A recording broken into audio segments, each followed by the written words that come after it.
Hi everyone and hello, welcome to Easy Way to Learn English. I am back here.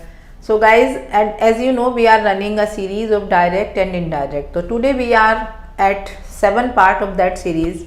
So I have taken today some sentences, some exclamatory sentences. The sentences we have, in these sentences we have some sudden feelings of us. जैसे कि हम कहते हैं how beautiful the view is, or well done, very good. Some feelings that can be sorrowful, or it can be happy with happiness, and they can be with joy. तो इस तरह की जो feelings होती हैं we can use in our sentences that are they are exclamatory sentence. My first sentence is What a beautiful view, my friend said. तो जैसे उसने कोई व्यू देखा, कोई अच्छी जगह देखी, एंड सडन ही said what a beautiful view. इन सेंटेंस को हम सबसे पहली बात तो हमें we have to remove this exclamatory sign and we have to make this sentence into a simple sentence. तो कैसे बनाएंगे? My friend said. My because it is coming at the first of the sentence, तो ये capital हो जाएगा M. My friend exclaimed, because आप exclaim लगाएंगे क्योंकि यहाँ पर एक्सक्लेमेटरी जो साइन है it shows that this is exclamatory sentence. So that's why we will remove this sentence and we write here exclaimed. My friend exclaimed, that का use करेंगे as a conjunction और as a linking word. That it was a very beautiful view. That it was a very beautiful view. जब भी हम exclamatory sentence बनाते हैं तो हम या तो क्वेश्चन वर्ड से स्टार्ट करते हैं और वहाँ पर एक्सक्लेमेटरी साइन लगा देते हैं, या फिर हम बनाते हैं जब हम वर्ब को लास्ट में लगा देते हैं. That what a beautiful view, ये तो हो गया जब हमने क्वेश्चन वर्ड से बनाया है.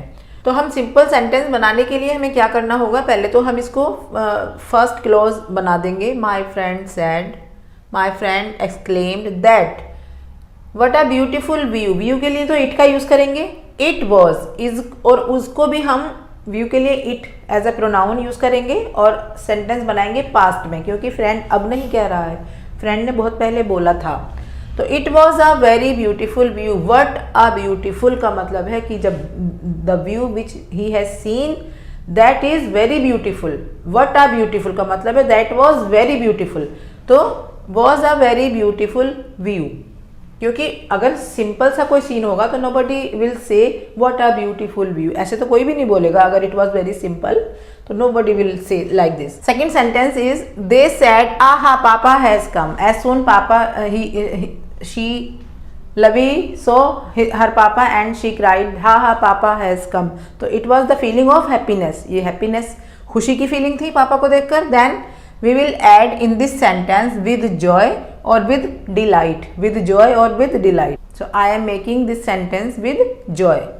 Lavi exclaimed with joy. Lavi exclaimed with joy. Exclaimed क्यों लगाया है? Because there is exclamatory sign. That Papa had come. Has come है वहाँ पर present perfect sentence है, तो हम बना देंगे उसको past perfect में.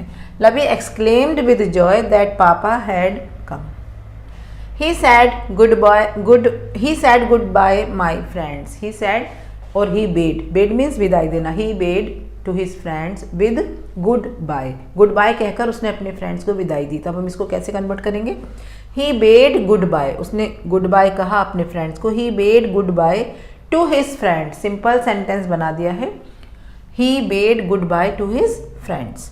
Next is they said hurrah we have won the cup. अब जैसे ही उन्होंने कप जीता, जैसे अनाउंसमेंट हुआ, उन्होंने दिखाई दिया कि वो कप जीत गए हैं. As soon as they cried कि ओहो आहा we have won the cup, वो कप जीत गए हैं. तो सडन फीलिंग हुई ना, हार भी सकते थे at that moment. They can lose और दे कैन विन. तो वो विन हो गए, वहां पर जीत लिया उन्होंने. तो we have won the cup. कैसे बनाएंगे? एक्सक्लेम्ड लगाएंगे. अब उनकी फीलिंग कैसी थी? जॉय थी और हैप्पीनेस की थी और डिलाइट थी. तो हम उनमें से कुछ भी लगा सकते हैं. दे एक्सक्लेम्ड विद डिलाइट और with Joy that they had करेंगे यहाँ पर, because this is present perfect. Past perfect में बनाएंगे. They had one the cup. The child said ouch, you are standing on my toe.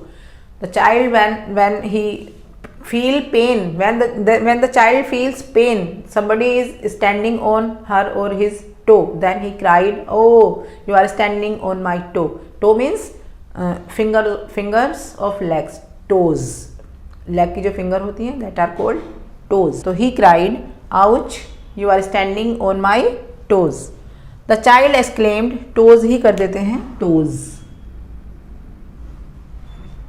The child exclaimed with pain that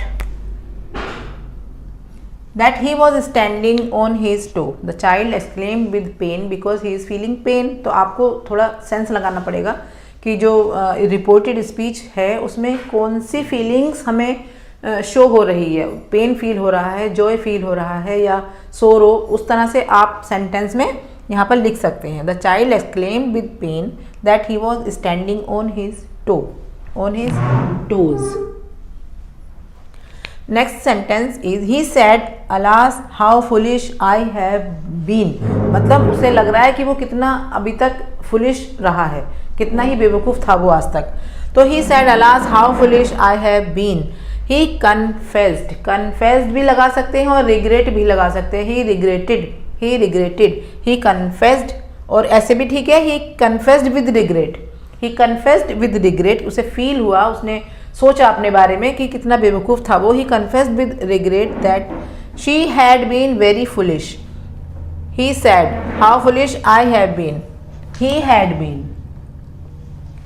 He confessed with regret that he had been very foolish because the sentence is in present perfect. तो हम किस में बनाएंगे? present perfect continuous. तो we will convert it into past perfect continuous. He confessed with regret that he had been very foolish. Next sentence is, he said sorry. He felt sorry. I cannot lend you my car. किसी ने car मांगी तो उसको sorry बोलना पड़ा because he doesn't want to give him his car. I cannot lend you my car. He exclaimed with regret. अब थोड़ा सा, भले ही पहले से ही नहीं सोचा था कि मैं कार अपनी नहीं दूंगा, पर सामने थोड़ा सा रिग्रेट तो फील करना ही पड़ेगा ना. मतलब होता भी है रिग्रेट फील कि हम नहीं दे पाए किसी को कोई चीज़. He exclaimed with regret that he, can को could में चेंज कर देंगे, could not. Lend, क्योंकि हमने can का could बनाया है इसलिए हम land को land ही रहने देंगे, इसकी कोई फॉर्म चेंज नहीं करेंगे. He could not lend him his car. He could not lend him his car, क्योंकि he said. my किससे चेंज हो जाएगा? he से चेंज हो जाएगा क्योंकि my is a first person and this is third person. तो lend him his car.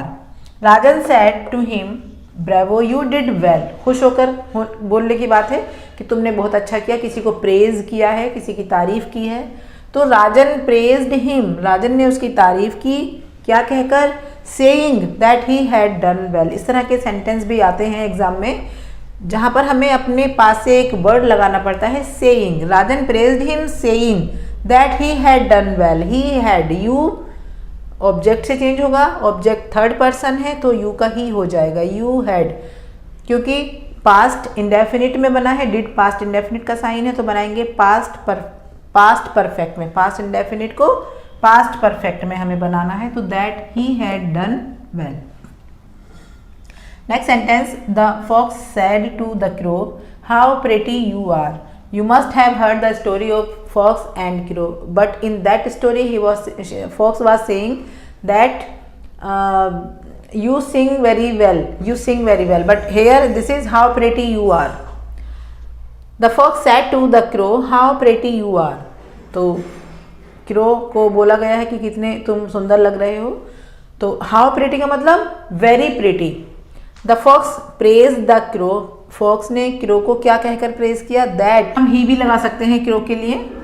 Crow के लिए बात हुई है यहाँ पर कि क्रो बहुत सुंदर था. That it was very pretty. He said to Lovey what a lazy girl you are. तो who was lazy? Lovey was lazy. He exclaimed that Lovey was a very lazy girl. He exclaimed that Lovey was a very lazy girl. Was किस लिए आया है? क्योंकि यहाँ पर are आया है. आर किस लिए आया है? यू के साथ आया है. वॉज किस लिए लगाएंगे? क्योंकि Lovey is a singular person, that we will use here was. Lovey was a very beautiful girl, lazy girl, sorry lazy girl. He said, कुछ सेंटेंस में जब हम कभी कभी जब हम बोलते हैं तो हम गॉड को बीच में ले आते हैं ताकि सामने वाला उस बात पर अच्छे से ट्रस्ट कर ले, हमारी बात को यकीन मान ले। तो गॉड को बीच में लाकर वो सोचते हैं ऐसा, पर ऐसा होता नहीं है, क्योंकि एक बार गॉड को लाओगे तब बात मानी जाएगी। उनकी तो हैबिट हो जाती है इस तरह से कि God knows, by God, for the God sake, इस तरह से बोलते हैं। तो यहाँ पर वही सेंटेंस है, he said God knows I did not abuse you. Abuse means बुरा भला कहना, गाली देना। तो उसने कहा कि गॉड नोज, गॉड जानता है कि मैंने तुम्हें बुरा भला नहीं कहा है या मैंने तुम्हें एब्यूजिव लैंग्वेज नहीं बोली है। ही कॉल्ड अपॉन, अब इसको हमें इस तरह बनाया जाएगा कि गॉड को बीच में लाकर विटनेस बनाया गया है। Then we will use he called upon God, he called upon God to witness. ये आप रट लीजिए इसको, he called upon God to witness that he had not abused him, कि उसने गाली नहीं दी है। उसने गॉड को बीच में लाकर विटनेस बनाकर बोला कि उसने उसको कोई गाली नहीं दी है। He called upon God to witness that he hadn't abused him.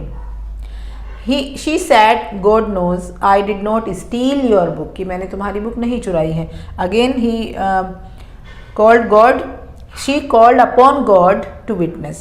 She called upon God to witness that she hadn't stolen. Had के साथ क्या लगाएंगे? Stolen, third form of steal. He hadn't stolen his book.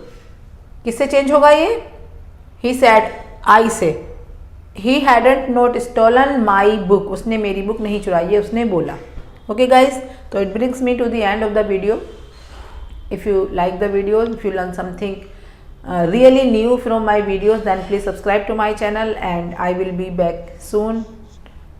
Keep learning something new. Keep watching some useful videos and happy learning. Bye.